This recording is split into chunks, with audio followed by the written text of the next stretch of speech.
This is McFly Angler.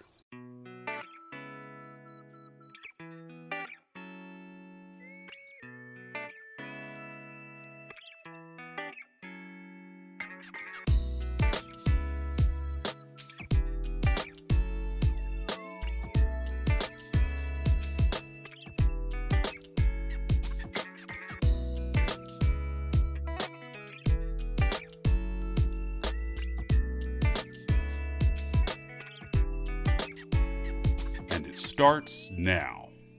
For a hook, you will want a dry fly hook like these barbless 100s from Risen Fly. Place the hook securely in your vise. For thread, I like this Vivus 10-aught in brown. Start your thread a hook eye gap from the eye of the hook. Then snip or snap off the waist. Now bring your thread down a little past the hook point mark. By the way, I think it's important to mention, for these flies, it really helps to have a fine point scissor, like these from Risen. It allows you to get into the tight spaces on this fly without clipping extra materials. Now we're going to need a tail material, and these CDL tailing packs from Whiting are great. They will also last through thousands of these flies. The fibers are speckled, which gives a nice look. Select about a half dozen fibers and align the tips by stroking them outward. Then strip them off the stem. Measure out about 2/3 a hook shank in length and then tie it in with a couple tight wraps. I go under these fibers as well with a wrap to splay them out a bit. You can use your thumbnail to ensure that they splay out even more. Then wrap back up to about the 2/3 mark on the hook shank and trim off the excess fiber.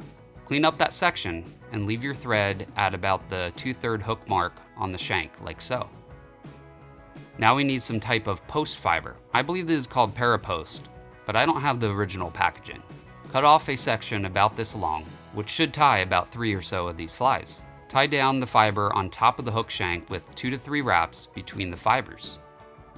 Then pull the fiber rearward and tie down in front of it. And then pull it forward and tie down behind it. Now pull the fiber straight up and start posting the fiber by making wraps around it, slowly wrapping up tightly. Now you don't have to go too far at this point, just enough to keep it posted up. End with your thread on the far side behind the post. Then cut the excess fiber off the top of the post, but leave yourself a little room to grab it. Now bring your thread back to just shy of the start of the tail. Now we need some dubbing.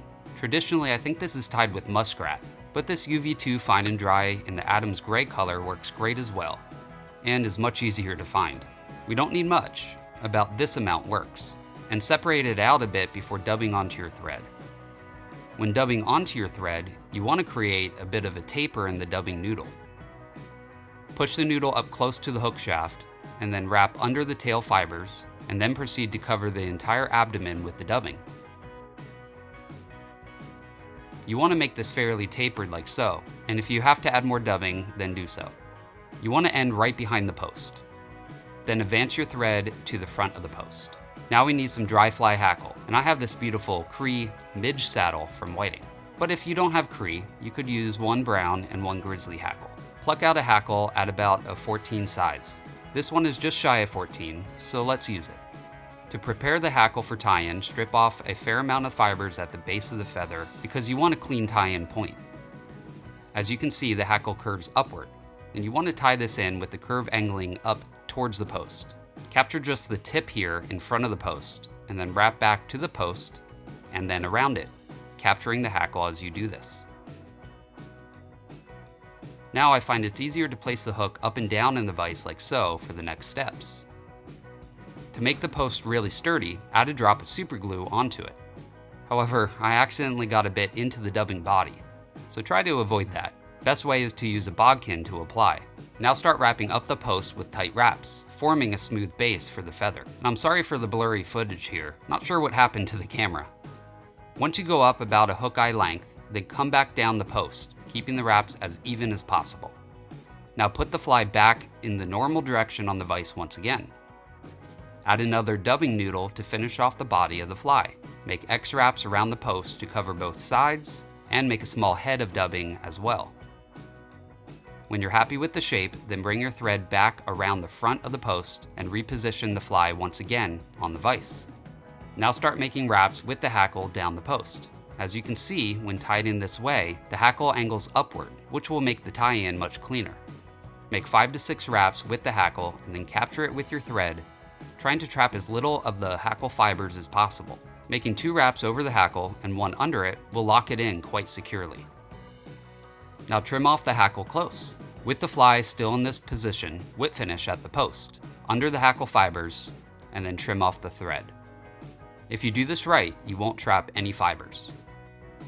Then reposition the fly once again. Look around the fly for any errant fibers, and if you find some, then trim them off.